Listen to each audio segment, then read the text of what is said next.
Hello everyone. I'm here with one more topic today. Factors affecting glycemic index. Type of carbohydrate, simple carbohydrate versus complex carbohydrate. Simple carbohydrates are quickly digested, causing rapid blood sugar spikes, while complex carbohydrates are digested more slowly, providing sustained energy and better blood sugar control, and are generally richer in nutrients and fiber.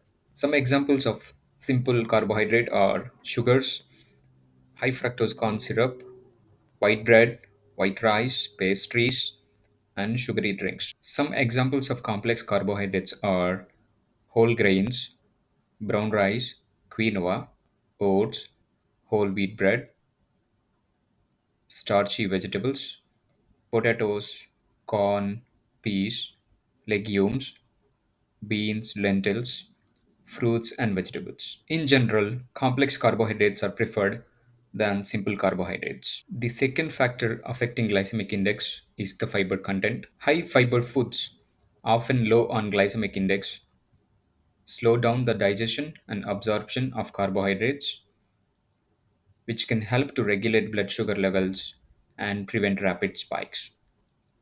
Examples include whole grains, fruits, vegetables, beans, and lentils. So, high fiber foods are preferable than low fiber foods. The third factor affecting glycemic index is cooking methods, boiling versus frying. Boiled potatoes generally have a lower glycemic index than fried potatoes because the cooking method affects the starch structure and digestion rate, influencing blood sugar levels. Boiled potatoes have a GI of around 70. Fried potatoes can have a GI of 75 or higher.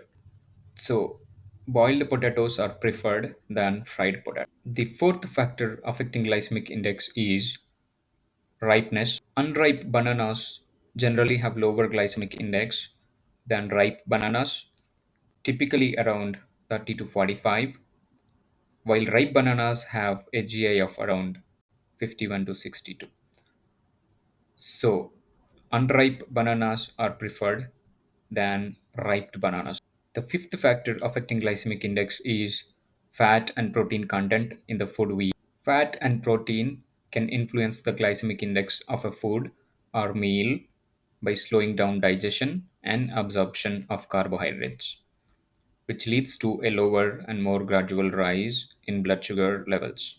So, in general, it's a good idea to include fat and protein along with your carbohydrate. I think now you have a clear understanding on what factors affect the glycemic index. So, eat healthy foods which are low on glycemic index to live a healthy life.